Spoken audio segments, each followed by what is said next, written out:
council meeting of the town of Laguna Vista, Texas will be held Tuesday, the 12th day of February, 2019 at 6 o'clock p.m. in the City Hall building at 122 Fernandez Street, Laguna Vista, Texas. Call to order at 6 o'clock. Please join us as we have our pledge and our invitation. Jeremiah Lopez is going... Elias Lopez will be doing the invocation, and Nicholas Stavopoulos is going to be doing our... Come on through to the microphone.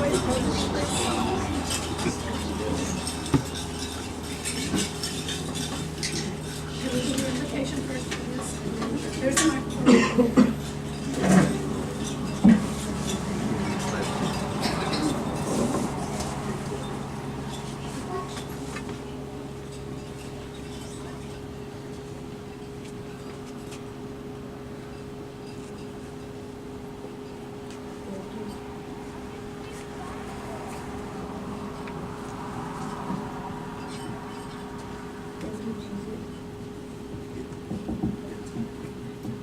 Thank you, Jesus, for these people, Lord, and thank you for the attendance, Lord, for bringing them here, Lord, and just bless our leaders, Lord, and bless our town of Laguna Vista. In Jesus' name, amen.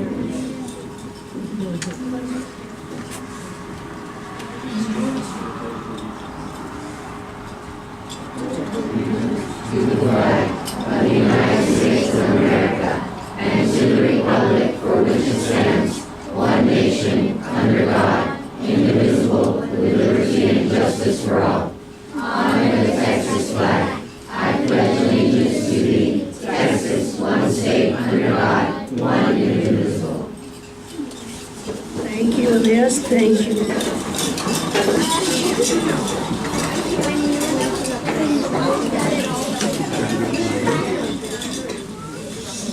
Thank you, future leaders of Laguna Vista. Roll call, Alma? Yes. Councilmembers Michael Carter. Yes. Javon Howard. Here. Frank Davila. Here. Rhonda Gonzalez. Here. Victor Wallace not here. And Nadine Smith. Here. Councilman Worrell sent an email that he was going to be out of town, so I'll make a motion to excuse him.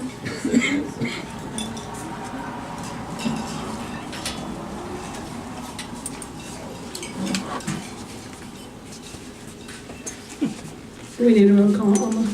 Mayor Houston. Yes. Councilmembers Michael Carter.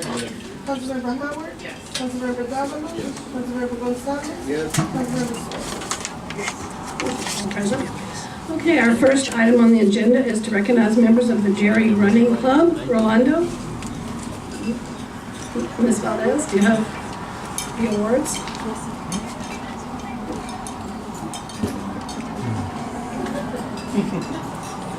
Mr. Bella, do you have something to say? We'll let Ms. Valdez say. Well, sure. Tell us why they're here and what they did.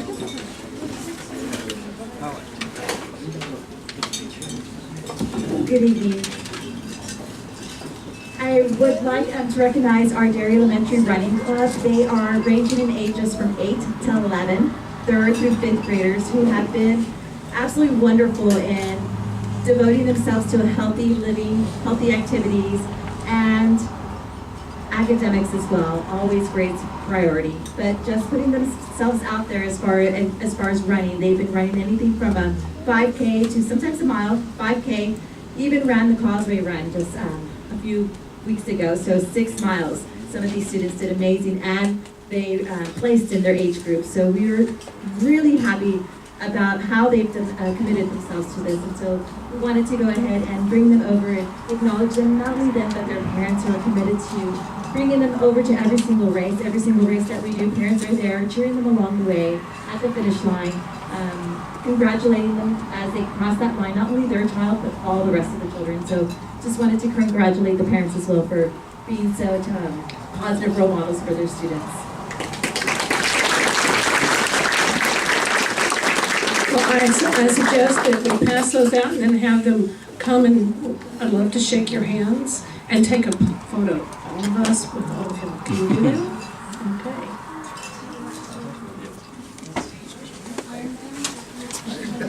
Yes. So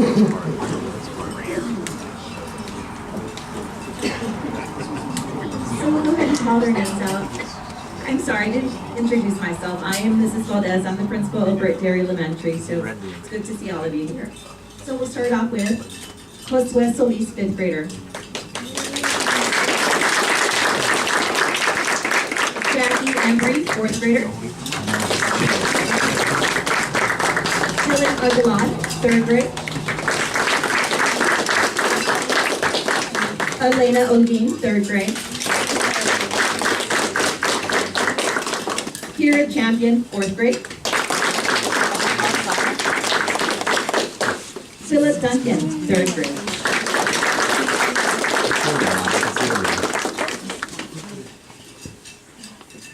Joaquin Rodriguez, 5th grade.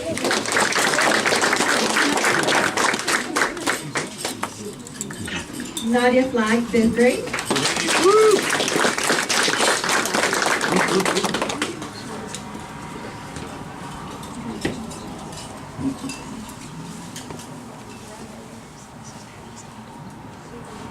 Isabel Cuevas, 5th grade. Ava LeBlanc, 3rd grade. Guy Hudson, 4th grade. Joseph Martinez, 3rd grade. Isabel Ochoa, 3rd grade. Cameron Gonzalez, 3rd grade. Donna Munoz, 3rd grade. Eric Gonzalez, 3rd grade. Oh, yeah, go ahead. I'll be your lead blocker. Jordan Badillo, 3rd grade.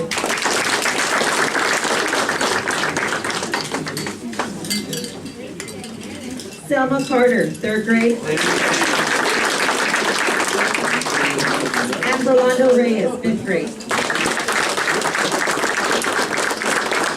I'd also like to take a minute to acknowledge the sponsors who are there with them at every race, running alongside them, cheering them on. Mr. Julio Barrera. And Ms. Marlene Beasley. And of course, thank you to Laguna Vista, and for all that you do for recognizing our students today. That means so much.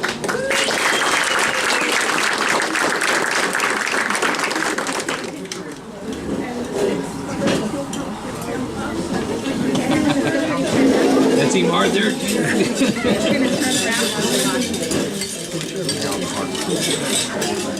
You know what? I think the chair will be pretty.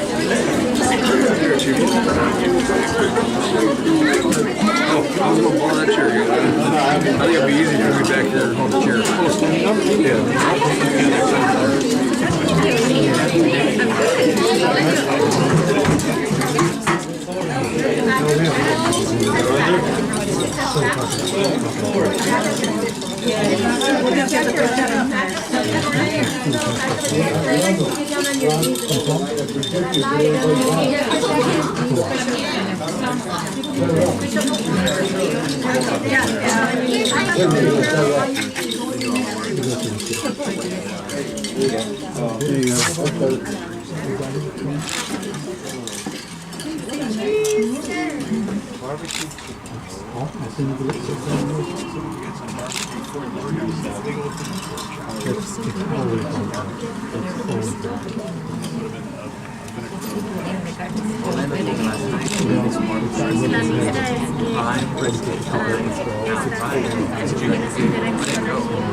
Texted me last Sí, night. no, es los nombres de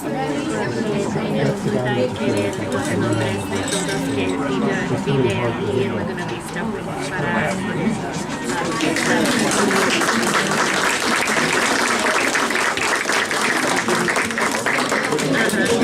es que no creo que sé que es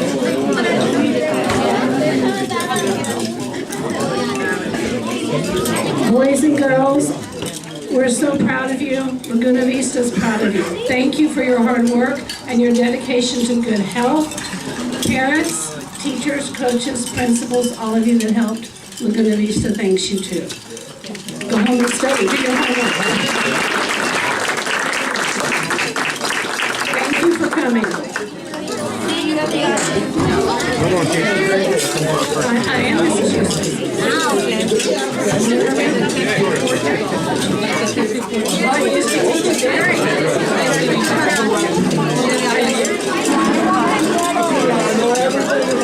Yeah, let's come by and we'll chat about that. What? About that tonight's one. That's what we heard. Okay.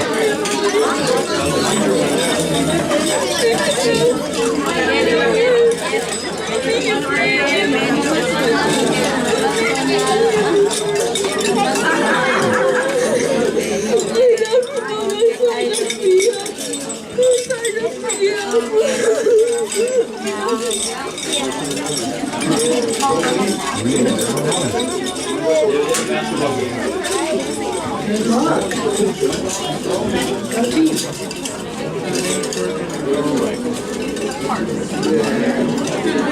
We still have more excitement coming. Eagle Scout. Not my neighbor.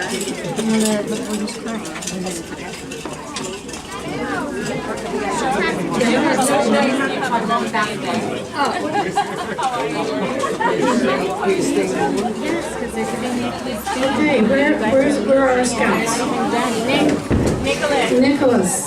Nicholas Papadopoulos.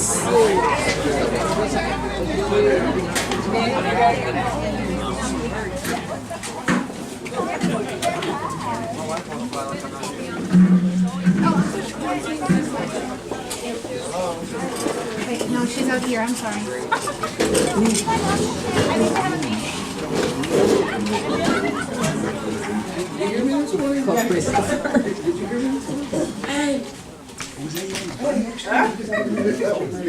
Too early. I didn't even have my first cup of coffee.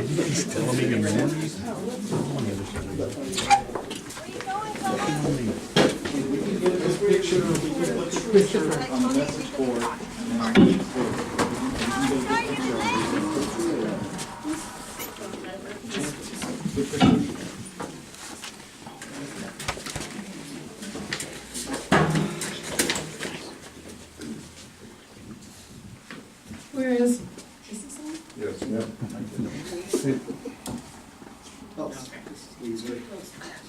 whereas on January 11th, 2019, Boy Scout Nicholas Papadopoulos from Troop 59 was recognized by the Boy Scouts of America for successfully completing all requirements for Scouting's highest rank. Whereas we're gathered here on this occasion as friends, family, and neighbors of Nicholas Papadopoulos to support him on his attainment of the rank of Eagle Scout and to recognize the faithful and steady path taken within the Scouting organization. Whereas Scouting for both boys and girls has been an integral part of the community as well as a positive influence for many years. And we note that the Boy Scouts of America are over 100 years old within the United States. Whereas we commend Nicholas Papadopoulos on his Eagle Project, a seating area at the Laguna Madre Humane Society in Port Isabel, Texas, which is an example of the many contributions he has made to the community. Now therefore, I, Susie Houston, Mayor of the town of Laguna Vista, do hereby recognize and congratulate Nicholas Papadopoulos, Eagle Scout, for this outstanding accomplishment and extending to him our deepest appreciation for all his dedicated work and wishing him the best in all his future endeavors. In witness whereof, we have affixed our signatures and seal on this 12th day of February 2019.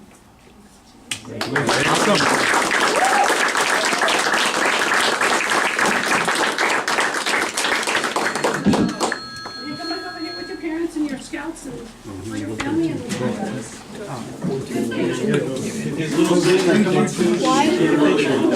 The future Eagle Scout.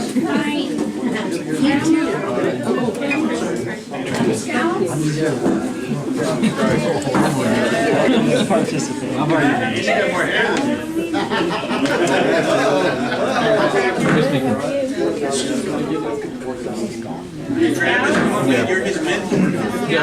Yeah, we're here at the city council office, but yeah, we'll pick you up in a little bit.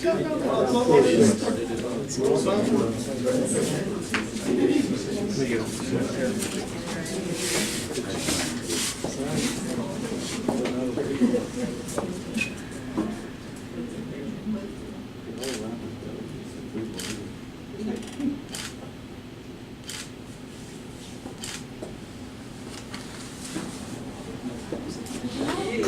you.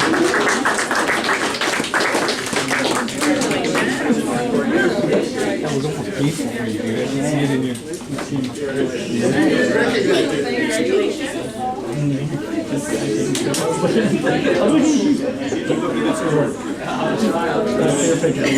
By the way, guys, he's an awesome student. Awesome. That's when you pay the teacher. He is, he really is good. Wasn't gonna let him get away with it. Thank you, sir. Appreciate it. Thanks, sir. See you later, guys. Thanks. We'll see you. See you on Sunday. I'll send you guys the thing. Get Christy's email. He's gonna read part. He's gonna Oh, okay.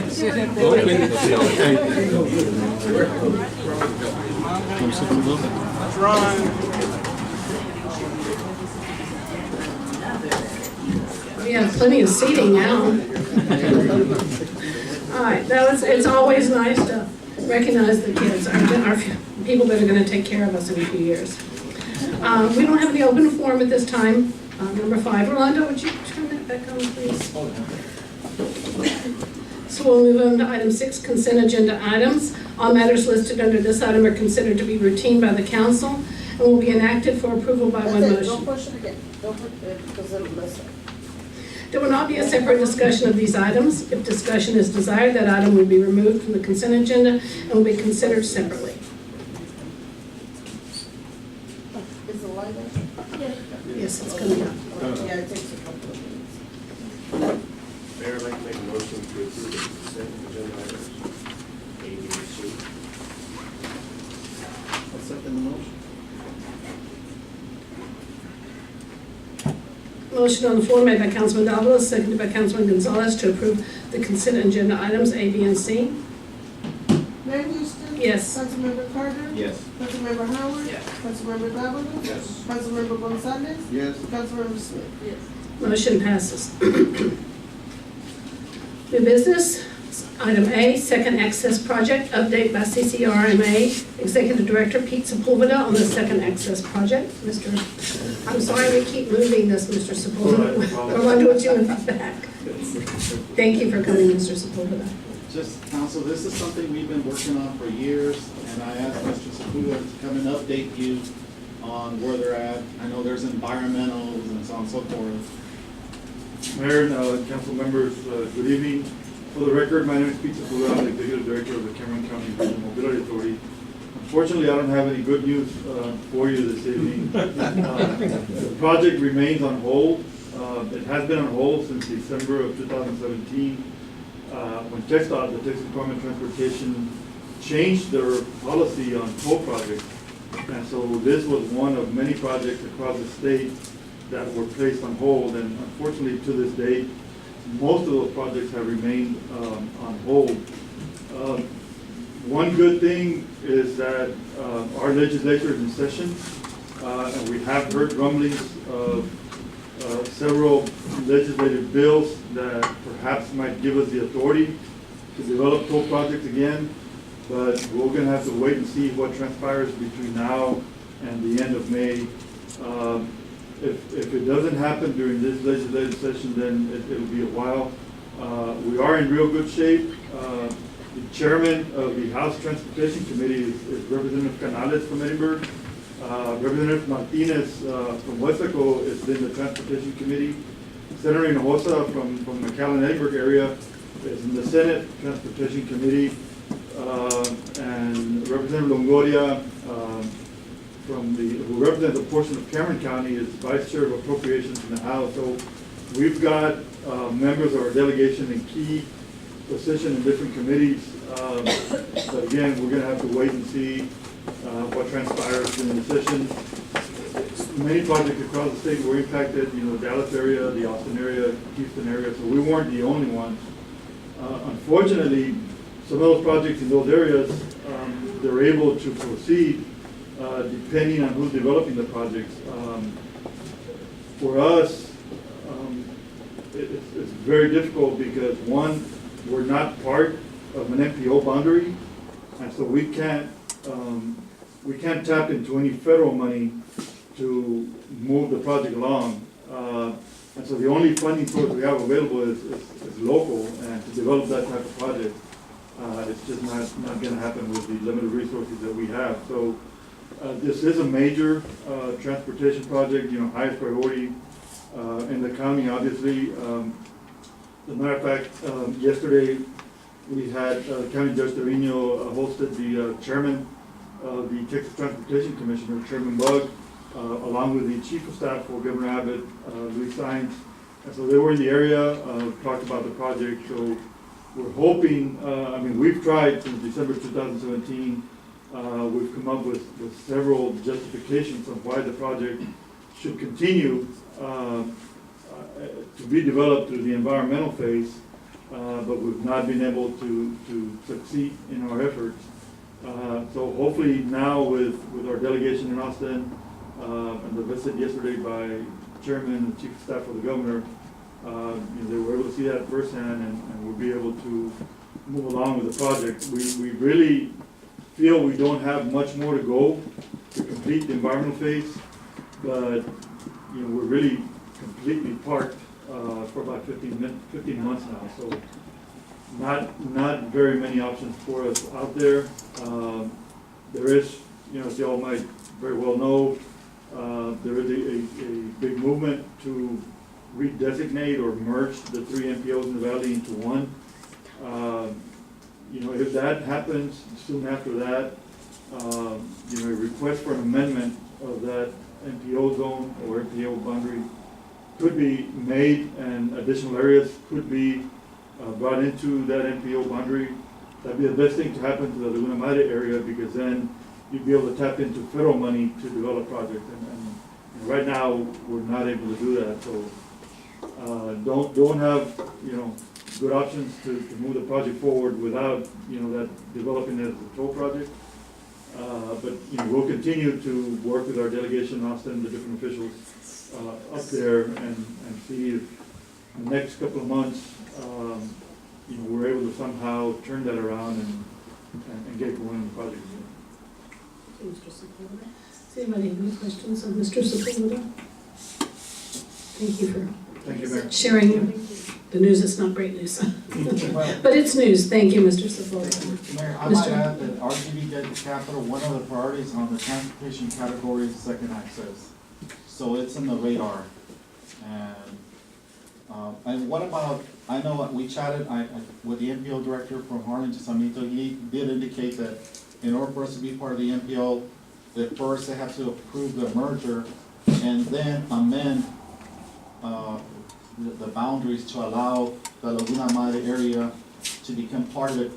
And being part of the MPO, like Mr. Sepulveda was saying, is very important. Not only for the second access, people ask about bike trails and so on. We're not part of the MPO, so we can't really include those in the planning phase of the MPO project. So it's a win-win in all transportation-related areas in the community like the Laguna area. Yeah, right now, you know, like I said, you can't tap into any federal money, and even most of the state funding categories, you're not able to because you're not part of an MPO. If the redesignation of the 3 MPOs into one does occur, that we in the valley would become the 5th largest MPO in the state of Texas, which today, because we have 3 different MPOs, we compete, you know, there's 4 large MPOs in the state, they get 80% of the funding, and the other 20% of the funding, there's 17, 18 different MPOs that fight for that money, so, you know, we get crumbs. If we become the 5th largest MPO, you know, then we will get 16% to ourselves. Plus, we'd be in a position as the 5th largest MPO in the state to tap into discretionary money, which that, you know, there's billions with a B of dollars available for those large MPOs. So right now, you know, we get very, very limited funding. And again, as Rolando said, you know, if the merger does occur, then additional areas can be added to that MPO, which, you know, the Laguna Madre area would be, you know, one that would be added, maybe Stark County, Wilson County, but that redesignation needs to occur pretty quick as well to take care or to take advantage of the responsibilities, chairmanships, vice chairmanships that some of our delegation has. And so a lot's gonna happen in the next, 90 days. And hopefully, if this redesignation goes through, then that's a huge win for the Rio Grande Valley and for all different types of projects. Obviously, the regional projects, have and carry more significance, but we'll be able to tap into different funding categories that the state has, that the federal government has, to be able to develop, from the smallest project to the largest project. So keeping a close eye on those ongoing negotiations between Cameron and Nevada County, and hopefully in the next couple of weeks, the political leadership of the Rio Grande Valley can come together and complete those negotiations and make this a go. Thank you, Mr. Osorno. Any questions? Thank you so much. Item B,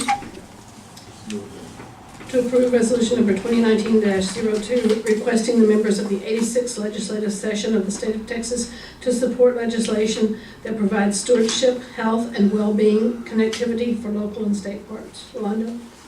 Our county parks director, Mr. Vega, had asked that I put this resolution on the agenda. Apparently the county's working on efforts to try to get some legislation to connect local and state parks, and he had asked that I put this on the agenda.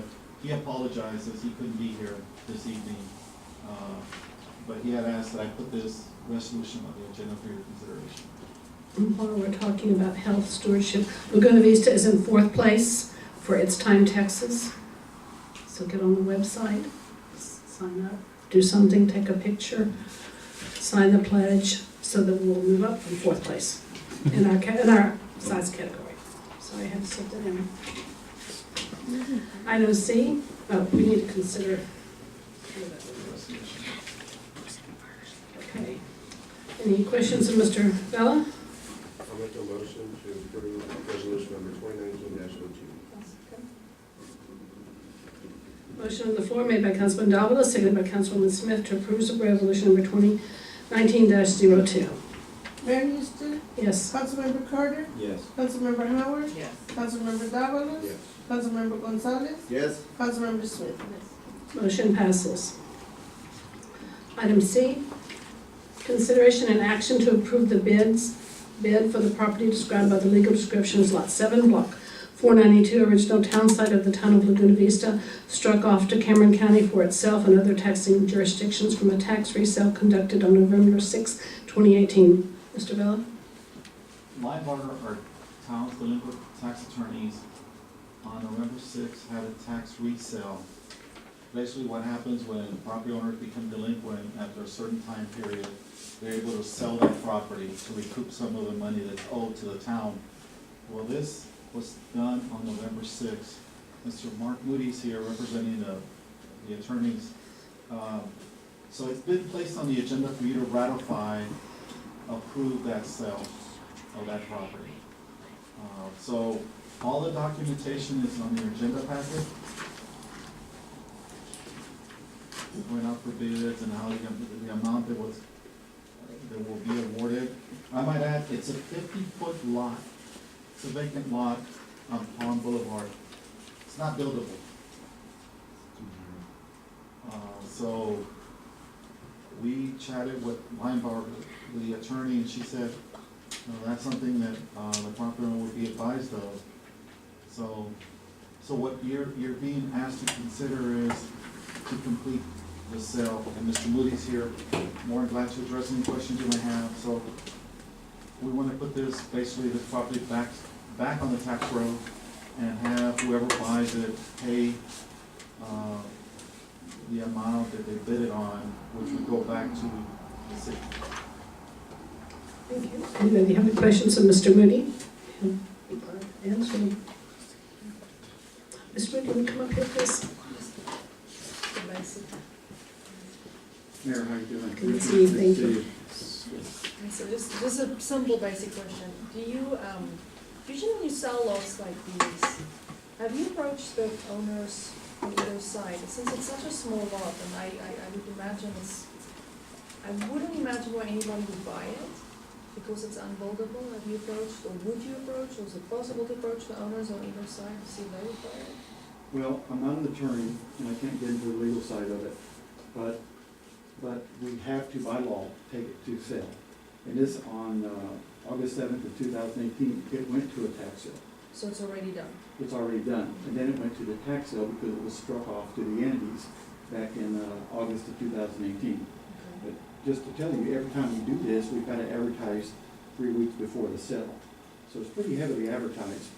And if it was advertised before on August 7th and it did not sell, then it was advertised again November 6th at the tax resale. So it's got to give basically everybody an opportunity to come in and bid on the property. Anything else? Thank you. Thank you, Mr. Moody. Mr. Carter? I have a question for this man.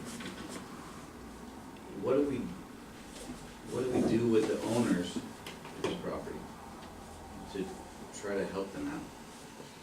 We actually, okay, several months ago, we had actually notified. Well, not so much on that they didn't pay their taxes, on the future owners, on how they can utilize the property instead of just sitting on a piece of land that they can do nothing with.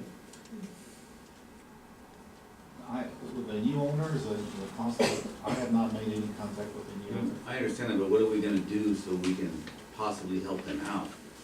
And we have 50 feet of empty space in the middle of the city, and it just. That's really more a question for the town council and the board of the zoning board, because it'll be a matter of revising or reviewing the existing regulations and to see whether or not amendments make sense in light of these facts.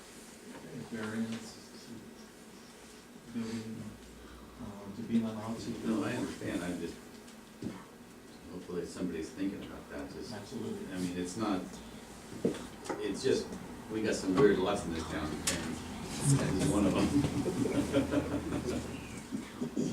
Any further Well, I questions? definitely want to make contact with them, I'll definitely make contact. Ms. Smith? What happens if nobody offers to buy it? It gets put for sale again. You It go just through the keeps process on again. going. But we have an offer right now? Yeah, I mean, you have, right now you have bid. Oh, we do? Yeah, $4,000. I mean, that's why it's here. Yeah, Yeah. so you're ratifying that's $12,000. But do the people understand that it's unbuildable? That's what we shared with the tax attorney when this agenda item, this packet was brought to us. I mean, I know it's not our position, it's not our obligation to inform people that are buying things unless they ask, but at the same time, we're gonna end up with the same situation and with a weedy lot and problems, so. Well, no, you don't necessarily have to wind up with a weedy lot. You still have to comply with your nuisance ordinance and so forth. They may just not be able to build one. I understand that, I'm just. We're hoping that a year ago, and I sent a letter to the property, we're trying to get them to donate the lot to the town. But they never got back with it, because it was just there. Further questions? We'll follow up on that. Motion? Make a motion to approve that resale of all that. Is that you, Frank? Motion on the floor made by Councilwoman Smith and seconded by Councilman Davalos to approve the sale of Lot 7, Block 492, original town site of the town of Laguna Vista, and so on. Mayor Houston? Yes. Councilmember Carter? Yes. Councilmember Howard? Yes. Councilmember Davalos? Yes. Councilmember Gonzalez? Yes. Councilmember Smith? Yes. Motion passes. Item D, discussion on leasing and or purchasing a two-story building located at 701 Santa Isabella Boulevard for a new city hall. Rolando? Council, I placed this item on the agenda. Mr. Harden, who's here in the audience, had approached me 2-3 months ago about the renovation he was doing to the building across the street, the two-story building. I actually went over and toured the building with him while they were doing the work, and he had expressed interest, or he wanted to know if you were receptive to possibly wanting to lease or purchase that building for possible city hall. And that he was amenable, Mr. Harden says, he was amenable to working with the town on something, long-term. And so I placed that on the agenda, to get input from you, if this is something you want to look at. And I know some of you have gone over and seen the building. So one of the challenges we have in the community is the lack of space. So it's something to think about as the community grows. Obviously, City Hall will eventually grow, and so something to think about. And I wanted to see if this is something you wanted to explore, look at further. And I've asked Mr. Harvin to be here, so it is something, I put it on the agenda for your consideration. As evidenced by tonight, when we had all those kids and all those families, which was wonderful. I know Giovanna's been over, I've been over, Rolando's been over. Thank you, Mr. Harbin, for your offer to discuss this. We appreciate it. Does anybody have any questions of Mr. Harbin? Yes, Councilwoman Smith? I earlier discussed, but I think we should have it on the open. I asked Mr. Harvin, or I was thinking of if we can consider, and part of our discussions is lease to purchase. And he said absolutely, and he would carry the note, correct? Mm-hmm, I carry the note. And he would carry the note, so that we can lease it and option to buy eventually, but him carrying the note. Sir? Can I? Sure. Tell us what you got. I'll see if I can do a smooth sell here. I think if they make a great city hall, and I'm willing to work with the city, I'll do about anything I can. I do think maybe to get things going faster, if you would lease it, maybe for a year with an option to buy, and then I could, there's some things that gotta be done, like, Giovanna said, new doors, gotta be hurricane doors. Very expensive, $12,000 for 2 sets of doors. So, it's, we talked about tile. It's carpet now, tile will probably be better. And there's some walls that need to be taken out to make a better, I think it would double your meeting area here. Well, I think it'd be 847 feet. One time we get some walls out and everything, what Susie looked at. And so overall, all I can say is I'm here to help the city. And I just need to know which way you guys want to go. So I have an attorney, I have a real estate attorney, probably knowing Bill Roundtree. He would probably talk to the city attorney, work up a lease agreement with the purchase also, and from there, we'll just go with it. Any questions? Anybody have any questions of Mr. Harbin? What's the price? Mr. Carter? I mean, that's a good price. Yeah. Well, it's hard, this is the problem. I talked about $1 square foot, but as we do things, like $12,000 in doors, I mean flooring, another $6,000 tile, price goes up. So, till I get all that stuff done, it's probably going to be close to around $400,000 for that building. It's 4784 square feet, but that's just a round figure that I'm thinking, because I got about 396,000 in it now. I bought it. I have a note on it to myself. So that's the reason I can do some things probably no one else could do. Because you have plenty of parking. And plenty of parking. There's 21 square feet of parking spaces. I know there's just little things that need to be done to it.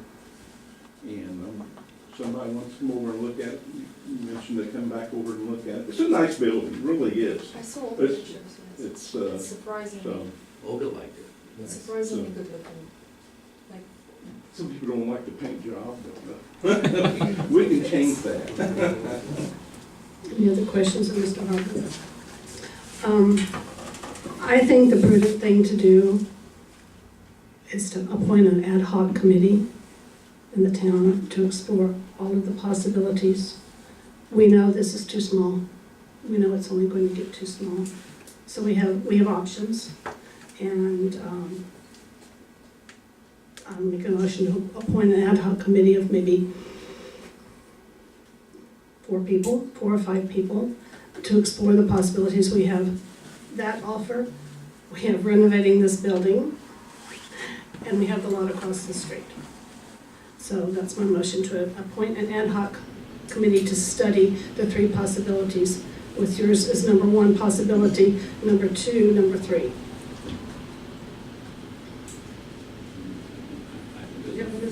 can I discuss? Sure. I believe, I think we can do that. I can see why you suggest that, Mayor, but I believe we can handle that as a city council person. That's what I think. Mr. Carter, did you have something to say? I agree completely. I think there's also a 4th option over on the 23 acres. But I also think this is a very good option. It being in the center of town, right across from whatever we're gonna make. We'd make this building, and I think we can do it ourselves. I have no problem us figuring it out. I thought on the 23 acres, well, it's not 23 acres anymore, whatever left of it, there's some sort of stipulations because of the grant, and it can't be housing, it has to be retail. I mean, that would, I thought of that also, but I don't know if we could do that. I might add that at the last CDC board meeting, the chair of the committee has a meeting with Andy. He said, hey, Wanda, by the way, what is it, sound look at purchasing or doing something with this historic building across the street? I, as a chair, would be receptive to getting the CDC involved in that.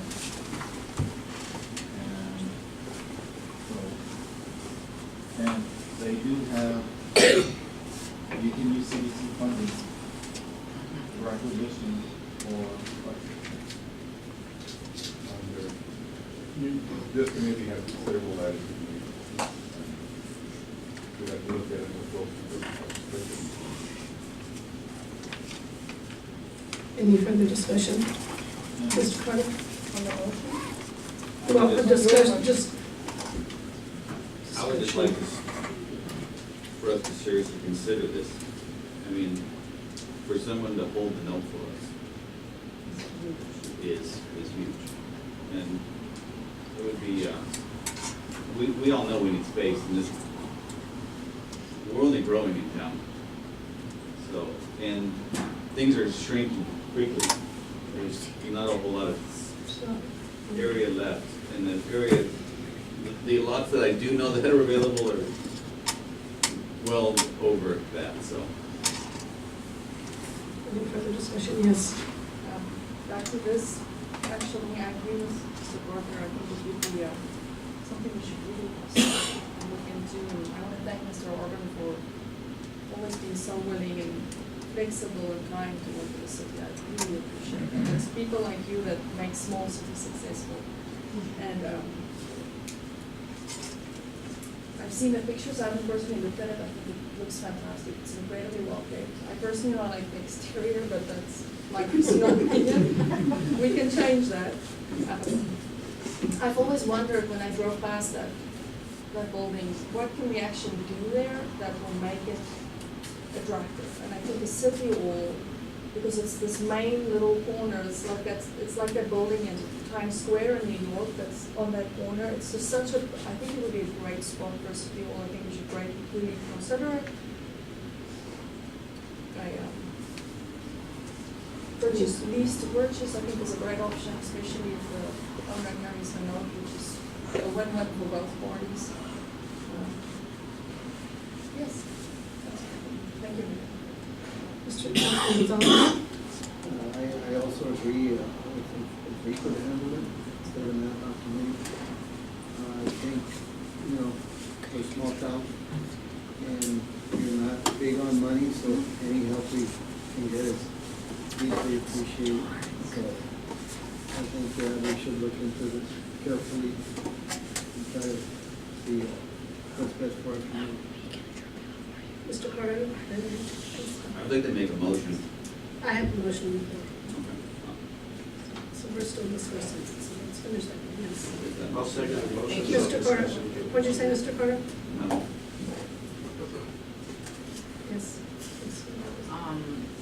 I'm considerably excited about this. I couldn't hold back sending pictures to fellow council members because I think the building is, quite frankly, perfect for our community in transition from this building to the other. And just like all the fellow council members said, that we really do appreciate the support that you bring to the community. And it does make small cities very successful when you have folks like you in our community.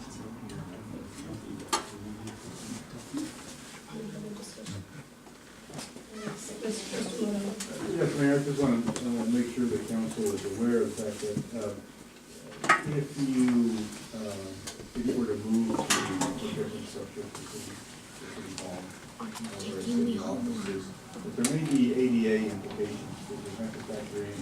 There may be modifications and improvements that you have to make in order to be able to use structure like a fence. I know, for example, that in the case of my hometown, San Benito, they were able to acquire what used to be the old post office on very favorable terms. The price was very expensive given the building, but there were a lot of renovations that had to be made in order to comply with ADA requirements.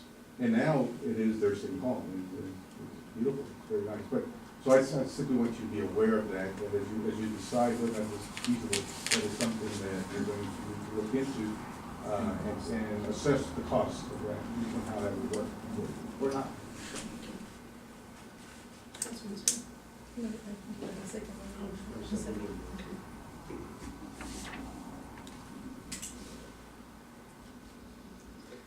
Okay, if there's no further discussion, motion on the floor is made by the mayor and seconded by Councilman Davalos to create an ad hoc committee of 4 to 5 people to explore the possibilities for City Hall. Mayor Houston? Yes. Councilmember Carter? No. Councilmember Howard? No. Councilmember Davalos? Yes. Councilmember Gonzalez? No.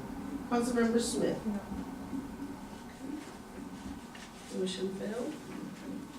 They make another motion Sure. to have the city manager start in talks with Mr. Hartman in regards to either a lease or a buy of the property across the street.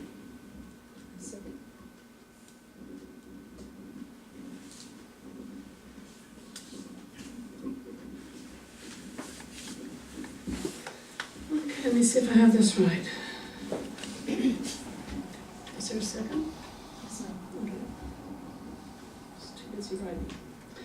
Okay, correct me if I don't have this right. Motion on the floor made by Councilman Carter, seconded by Councilwoman Smith, to instruct the city manager to start in talks with Mr. Harbin to lease or buy the property. Did I get that right? Yes.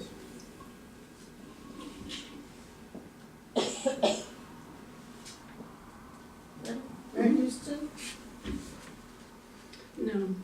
Councilmember Carter? Yes. Councilmember Howard? Yes. Councilmember Davalos? Yes. Councilmember Gonzalez? Yes. Councilmember Smith? Yes, motion passes. I apologize, Mr. Harbin, for voting no, but I feel like we just need to explore all possibilities, so it's nothing personal. Okay, motion passes. Item E, Consideration and action to authorize the city manager to submit a request to CDC Board to consider funding the accessibility improvements to the marina. Rolando? Council, in your packet is a study, assessment study that was done of the marina to make it handicap or ADA accessible. The cost estimate at that time, several months ago, was $25,611. I bring this for your consideration. If this is something that you would like for me to push forward, have the CDC Board possibly consider funding these improvements to the marina to ensure that anybody that's handicapped would have accessibility to the marina.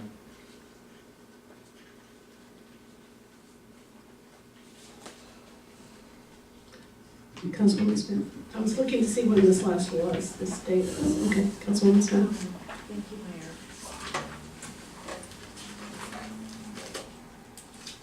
I can say this, I'm all for ADA accessibility for anybody at any time.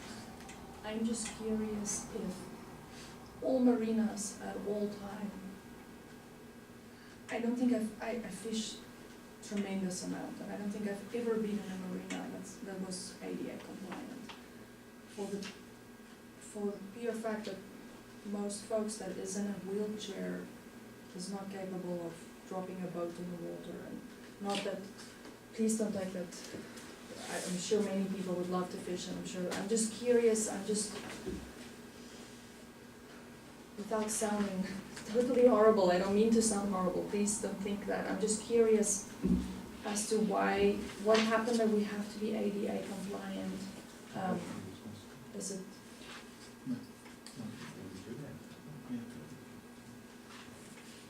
Okay, no, let me address, okay, it's, one of the things I've learned. I wouldn't discuss the matter because of your situation. Exactly. Okay, but I will, let me give an update.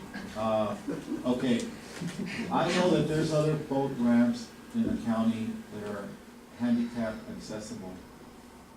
And when we talk about accessibility, we're not talking simply of handicapped people that wanna fish. We're talking about family members that may wanna be part of an effort that involves fishing. And this is something, I know in other boat ramps in the county that they make improvements to their boat ramps. So this is to make it more inclusive, for people in our community to use the marina. And during, when the discussions about the marina were being brought up, there's interest in, it was brought up about ADA accessibility, and this is what prompted this study to be prepared. And unbeknownst to myself, and I didn't realize that there was a lot of improvements or a lot of things that needed to be done to the marina to make it inclusive. So this amount that was quoted here, obviously was done several months ago, it may be slightly different now.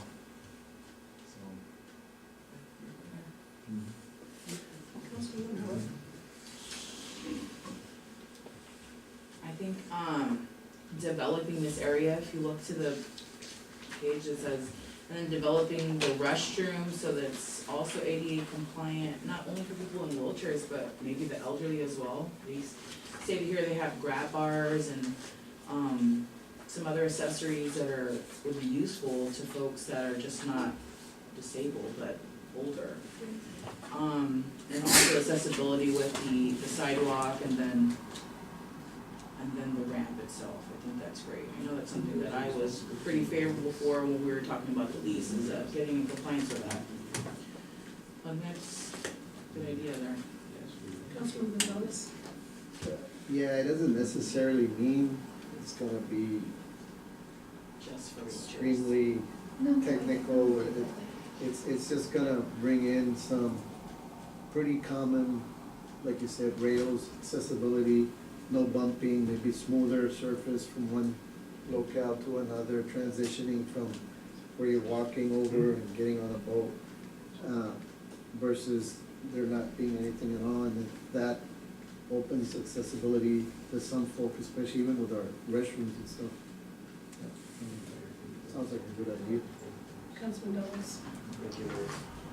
Mr. Morado, is this considered a CDC project? I don't know that. One of the things that I was mentioning to city manager right now is, I'm not really sure what the status of the leases, whether we have a lease in place or not. I'm talking about the new lease, we have the old lease, pretty clearly, but the new lease. I thought we approved the new lease. You did. It hadn't been executed yet, and I don't remember off the top of my head what those lease provisions said with respect to bringing the facility into ADA compliance if that were necessary, number one. Number two, your CDC, because of the size of your community, you have quite a bit of latitude in terms of what you can do.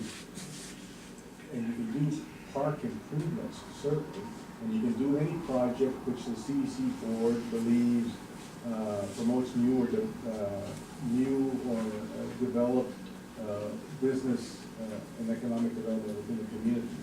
So you have to characterize it that way, but I think the first step would be to determine which entity has the obligation or the responsibility to do ADA improvements if they are required.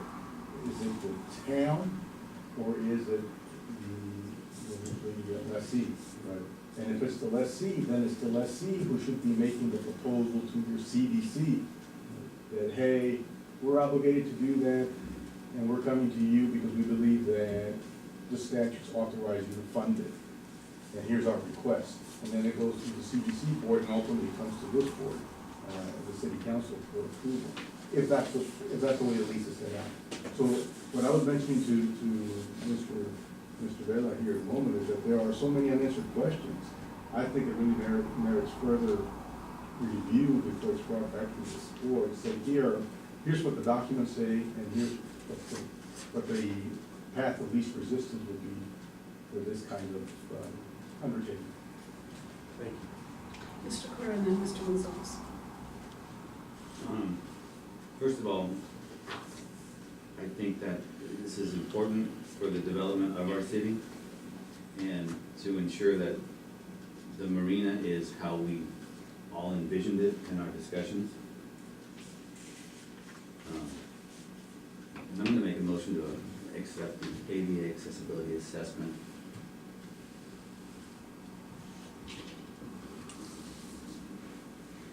I second. Mr. Gonzalez. Well, I'll go ahead second. Sure. I just wanted to apologize if I came across wrong there. I didn't mean to. I was just trying to bring up some questions that I didn't quite understand. I truly didn't mean offense or to anybody that's struggling. Just wanted to make clear on that, please. Mr. Gonzalez. My interpretation of what you're saying is, once this lease agreement is completely sealed and signed, then we can truly look at the options in terms of what you're saying, who approaches the CDC, whether it's the Marina Association or whether it's us. So that's what you were saying earlier? Not entirely. You have a current lease agreement that expires in 2 years. Okay. The old one, which is very sketchy, right? And then you have the new lease agreement, which has been negotiated over the course of a couple of years, and which this board approved, and I'm not sure what the LDRA has done, but has approved that or not, I'm not sure, I don't know that. But anyway, that's out there, and I seem to recall, memory's failing me, but I seem to recall that we addressed some ADA issues in the new lease that's been proposed and has been accepted. So there's some guidance there. The old one is silent. I know it's silent because it's very short. So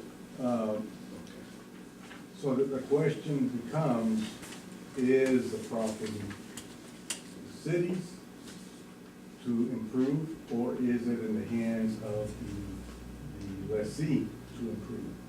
And depending on With that. the current lease agreement. With the current lease. With the current lease, right.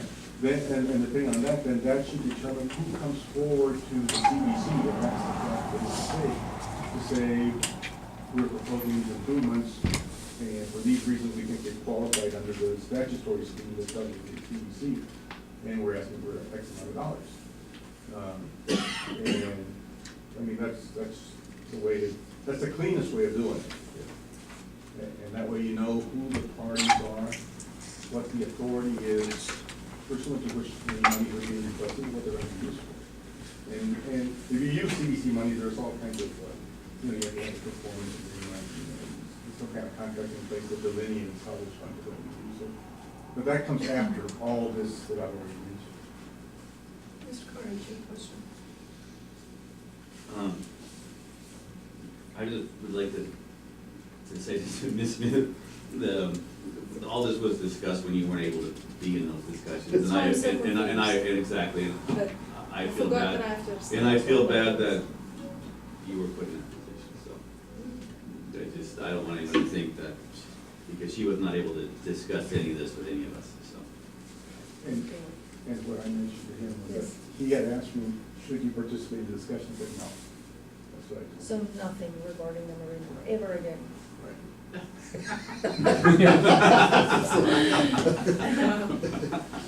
I mean, No, so thank it's like, if it's your own. No, I appreciate it, thank you. Okay, any further discussion? Motion on the floor made by Councilman Carter, seconded by Councilman Gonzalez, to consider, to authorize city manager to submit a request to the CDC board for funding for the accessibility and improvements to the marina. Mayor Houston, No. Councilmember Carter. Yes. Councilmember Howard. Yes. Councilmember Davalos. Councilmember Gonzalez. Yes. Councilmember Smith. Motion passes. Item F, first reading, to consider ordinance number 2019-03, repealing ordinance number 2007-31, regulating the collection and disposal of garbage, yard trash, other waste within the limits of the town of Laguna Vista. I'm not going to read all that. It's right there. It's trash. Rolando? Council, this is the first, what we attempted to do, we got a code enforcement officer, we identified some inconsistencies in two of our ordinances. Seems like they were in conflict with one another. So what we attempted to do with this first ordinance and the following is to clean them up. So you notice on the draft, the ordinance you have before you, some sections have been highlighted. Those were basically edited. And one important area we attempted to do, if you look at page 6, section 9, is to focus on the notification process. So essentially, this is a discussion that I had with Mr. Morale. Essentially, what the code enforcement officer would do with this ordinance is when that code enforcement officer meets with that property owner, for example, on a brush pile, that code enforcement officer will be authorized to basically tell the property owner, I'm giving you, advising you of this ordinance, and basically giving you 24 days to clear it. 24 hours. 24 hours to clear it, and I'll come back tomorrow, and if you're not, I can cite you. Of course, we don't want to do that, but, so it's, because right now the ordinance, what it does, there's reference to 7 days. So what people were doing, you put your brush pile between the 10th and the 15th, they're putting it on the 5th and saying, well, you can't really cite me because by the 7th day, that'll be the 12th, when they come and pick up the brush pile. So there were some inconsistencies and some confusion. So what we attempted to do is grab these two ordinances, edit them, remove the overlapping. And so this ordinance specifically addresses garbage collection. And so we attempted to do streamline that whole process. And it's the first reading of that ordinance. Councilwoman Howard and then Councilman Smith. I mean, Carter. Howard and then Carter. Okay, Mr. Mello, so that we are clear, the brush pickup is what days of the month? I know it's posted everywhere and all locations. Between the 10th. The 10th and the 15th, okay, No, that's so not that means that, That's not right. Okay, exactly. No, the property owner can only put out the brush between the 10th and the 15th. only put out, that's the only window where window the to piles put it will be out. present in your But yard, they don't okay. start picking up until after, we don't even know when they start picking up. Okay. It's whenever they bring the trucks. Right, in. okay, so then therefore, from the window time, say we set out on the 11th, so then say they pick up on the 19th, so then, I mean, is our code enforcement gonna be like, I mean, how is that gonna, I wanna know, how is that gonna work so that, okay, that's one, how is that gonna work so that we don't have, 10 million, we don't have 10 million property owners, but to say, folks that are trying to, follow the rules, however, that's not picked up till the 19th. That's the first one. The second one was, where did we come up with $1,000 per day? And then the third one is, how feasible is 24 hours? What if somebody's out of town? Are we making exceptions for that? Because, what if a tree limb falls and it's just hanging there in your yard and you're in vacation or something? Let me take a stab at each one of those. All right, Okay, let's go. 10 to 15. The window. Garbage collection company is very good about coming thereafter. And what happens, they coordinate with Alma, the supervisor, and the police chief. They'll come, they'll show up on that day or the following day. Very rarely are they late. But what happens when they've done the entire community, they'll have the police chief and Alma be part of that effort to the point that the supervisor will come in and say, I have actually driven the whole community already. We have cleaned up the whole community. So anything thereafter, they place the pile. And actually to the point that they've actually videotaped. We've actually had people come and say, my brush pile was not picked up. And they actually have video of the areas, or the police chief, I know Chief David is here, has actually driven the whole community. So he's familiar, along with the supervisor, of any piles that were left. And some piles in some cases are left because they're contaminated. And the property owner is advised. And we've actually had people come in and say, my pile was there during that time frame, when in reality, it wasn't. And we've had to work with them, number one. Number two, to address a 24-hour notification. That's more on the part of the code enforcement officer to work with the property owner. Like Mr. Morales pointed out to me, when we're revising these ordinances, it's an effort for, number one, the code enforcement to advise the owner of what the ordinance says. Number two, it's the code enforcement officer basically telling the property owner, we're here to work with you, that before we do anything else, we want to give you this 24-hour period to abate this nuisance. And yes, and the beauty of having one single person, and we all know her, Christina, she's very good in the community, is that she establishes relationships with the property owners. And I know Chief David can address any questions on her performance, but she's done a superb job. And she actually works the community, and she makes that one-to-one contact with property owners. So that 24-hour provision was inserted so in an effort to educate property owners and to work with them. We don't want to be citing people. Our objective is to basically make sure that people are maintaining their properties like most people do. And what was their third one? On the $1,000. I believe that is consistent with state law. And your fourth one?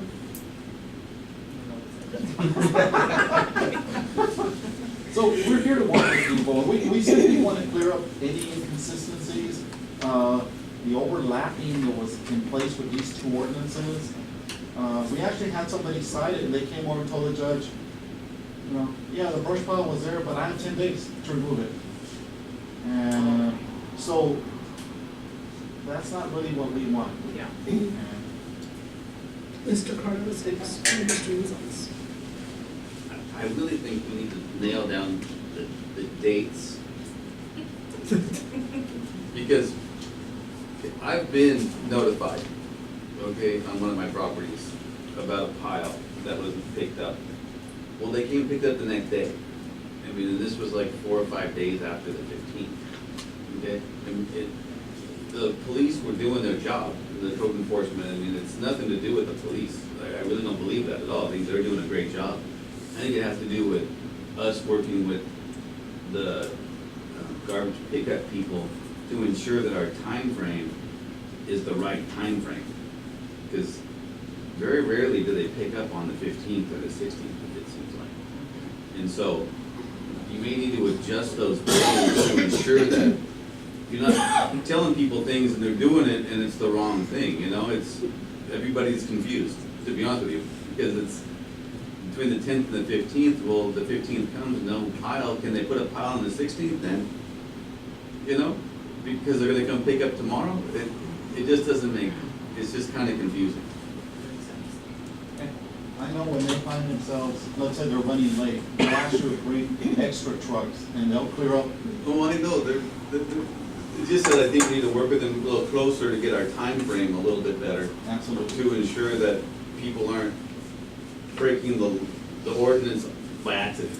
You know what I mean? They're doing it in good faith, but, you know. Absolutely. Mr. I Gonzalez. know you've actually dealt with some of these situations. Oh, many situations. Many. Well, a lot of it is like, because there is a delay in picking up the trash. The main deal is that's what I do with Officer Vega, be consistent. I'm trying to find that consistency to where people, you know, they'll put it out 7 days before and say, I'm good. And then they're, all right, get out of my yard. Okay, sorry. Come on. And then they're right, they're good.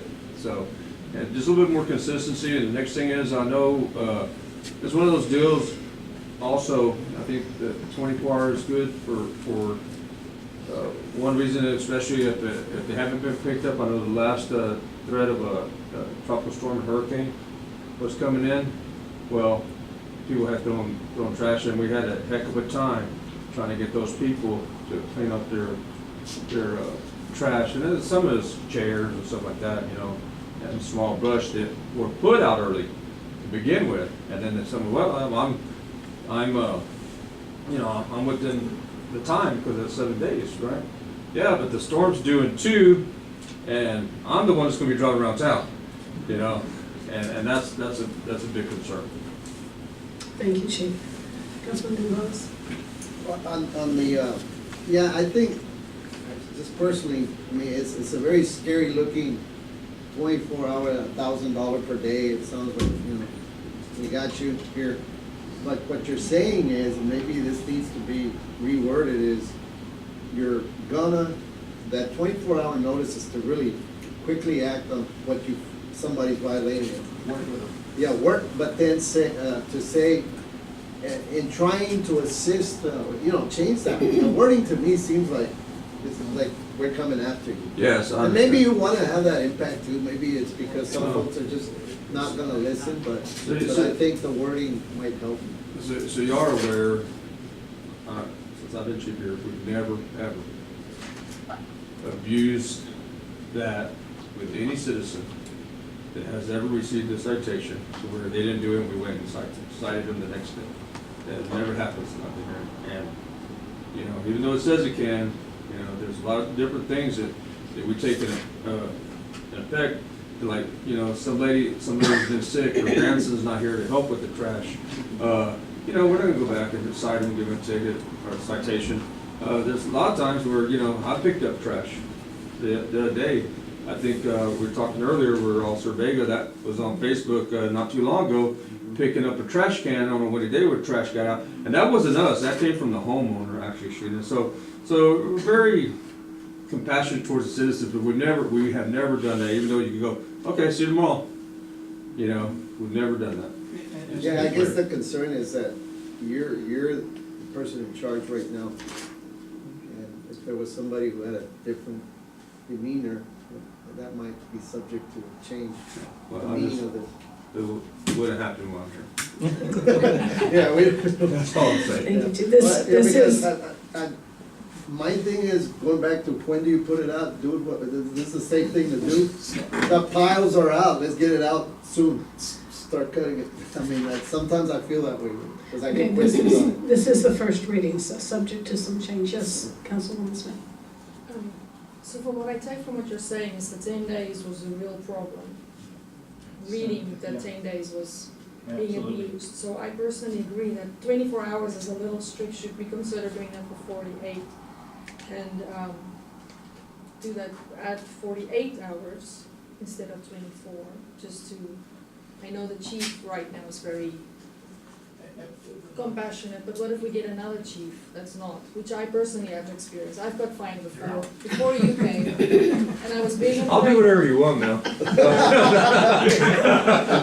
I'm just saying, I was just saying I got fined for a brush pile that was out too early, that my yard guy accidentally put out when I was 8 months pregnant. My husband wasn't home and they fined me, and I got the fine, because I wasn't physically capable of moving my file, it was the previous. Wasn't you?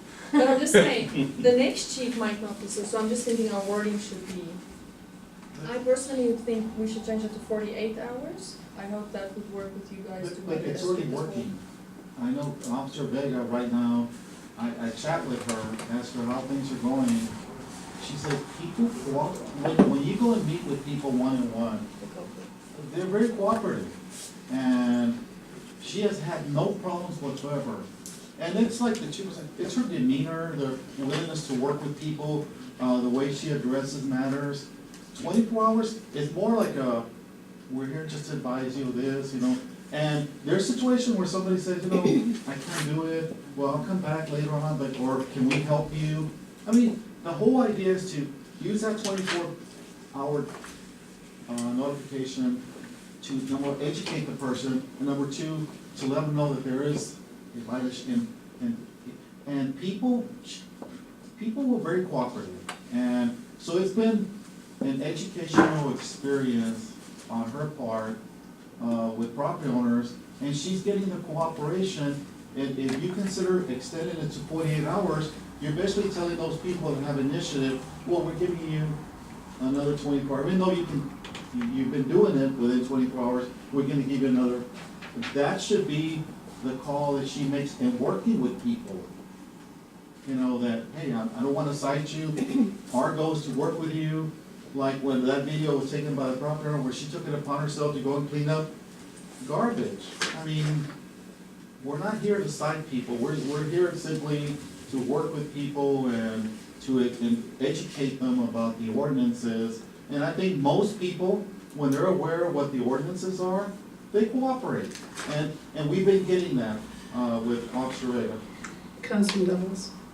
Thank you, Mayor. Mr. Vela, the fine currently, you said it was $2,000? There was reference in the current ordinance, and I think that goes back to the health code, local government code on health, and that's to an extreme. That's where you're finding some major health violations where, you know, sewer spillage or wastewater, and the property is contaminated, that you need to act quickly, and so on and so forth. To me, $1,000 is too excessive. I would like to see 500, but if you can show me that document that says that we had it at 2,000, I would like to see that. Actually, I think if you look at the, this particular ordinance, what was changed was in yellow. Does your copy have yellow highlights? Yeah. Yeah, that's what was changed. So if it's not highlighted, that means it was still part of the old ordinance. So it was $1,000. It was part of the old ordinance, yeah. But what we tried to do with this ordinance and the ordinance that follows, the ordinance 2019-04, is that there was a great deal of overlap, so it was hard to determine whether you were violating the nuisance ordinance or the garbage ordinance. So this one we rewrote to focus strictly on when do you place your brush and your trash out for pickup? That's all this addresses. Those are intentional acts, because you've placed your stuff up there. The nuisance ordinance will deal with the situation where the branch fell off the tree and it's a mess in your backyard or something like that. And so we tried to carve these apart from each other. But we made the periods similar to where you had a very short time to respond or to provide some redress, because the intent was to try to clean up the community, clean. So it's a balance that you need to decide where you want. Going back to your point, in terms of the fines, the numbers are what they were before. You can change them, of course, but we didn't change them. Councilwoman Howard, then Councilman Carter. Okay, so in section 7, the garbage and trash franchise collection agency, I remember, correct me if I'm wrong, we were discussing that there were some citizens in our community that did not have the garbage for the entire year because of their residency. Is that still true today? That's another ordinance. Okay, so now, with that being said, how do we accommodate for their brush? Because I'm sure they have trees and have we looked at that at all, just to see like how we? Laguna Vista, the communities in the Laguna Mare area are very unique. Most municipalities have, as part of the services they provide, water and sewer. So those municipalities, they bill, and it includes garbage, water and sewer. And unfortunately, we don't do that. So we don't have that in place. So unless we go door to door or try to identify if there's an active account, or we're told that people live in a house, that we can follow up. So it's enforcement is very difficult. If we don't have what most other municipalities have, where they're automatically billed if they have active accounts. I think Alma had something to say. I was just gonna say that, when Jesse calls me when they're done with the brush and bulk pickup, he will let me know, we didn't pick up 801 Taylor or whatever, because if they don't have an account, they will not pick up the, like in a vacant lot, they will never pick up brush from a vacant lot, because you don't have an account with them. So they'll never pick up brush from a vacant lot. And if you don't have an account with them at your house, they will not pick up your brush.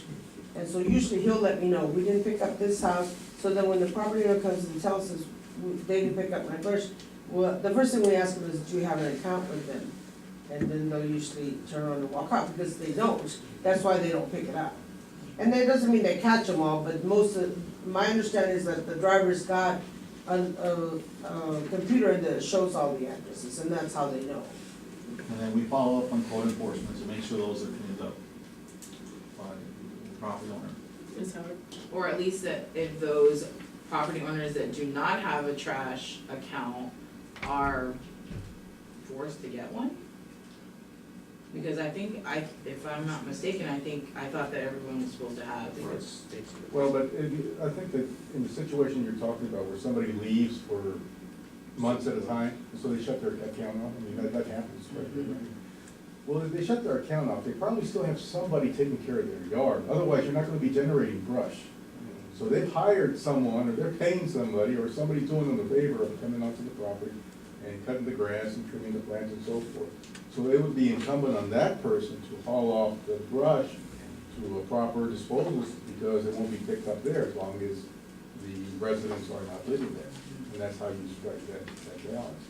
If the residents are gone and they're still cutting their brush, there's something wrong with it. You know, how are they getting back to pile it up? So, Councilman Carter. I still just think we need to make sure our dates are right. Yeah, I think that's the crucial here. I have no problem with the ordinance at all, but I think if we don't give the right information to the citizens, then it's worthless. Yes, yeah, it has to come together. Any further discussion? Another fun one. to consider ordinance number 2019-04, repealing ordinance number 2015-19 nuisance. Rolando. So this is the other ordinance. This is addresses the other nuisances, standing water, high weeds. And on this, so the changes have been highlighted in yellow. And there's also reference to the code enforcement officer giving 24 hours to that person to abate that nuisance before any action is taken. And there's also reference where I believe that the officer has some flexibility to consider the situation and try to give them additional time to address or abate that nuisance. Again, like I said earlier, we're not in the business of, our party is not to cite people. Our party is to educate people and to be sure they're aware of the ordinances and to work with people to ensure that they maintain their properties. So this ordinance is basically addressing all those other nuisances like high weeds, standing water. And again, the changes that we made, if you notice on page 3, section 8, within 7 days. So we, 24 hours after they've been notified to work, to try to, give them 24 hours to try to abate that nuisance. And also something very important that needs to be told, that once you've been notified of a certain nuisance, and this is common in other cities, we're not gonna come back and advise you you're in violation again. That code enforcement officer has the authority to cite you within that 12-month period, because that's why that 24-hour notification is so important, because you educate the property owner on the ordinance, what the ordinance is about. So if that code enforcement officer comes 3 months later, there's no excuse on the property owner's part to say that he or she didn't know. But again, we're here to work with people and to educate people and to make sure they maintain their properties. So this is the first reading of that ordinance. Any questions about that one?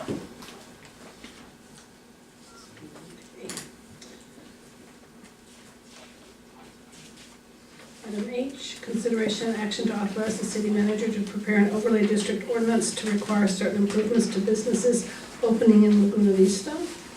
Council members Smith and Howard, do you have anything? Yes. Thank you, Mayor.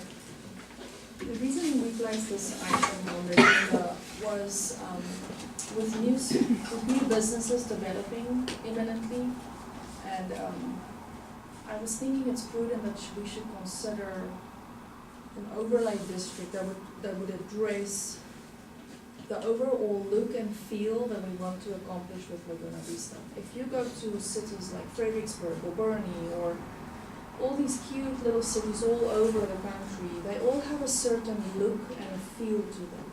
And I think it's, for example, these 2 new businesses that's building, what if one builds a neon pink building and the guy across the street builds a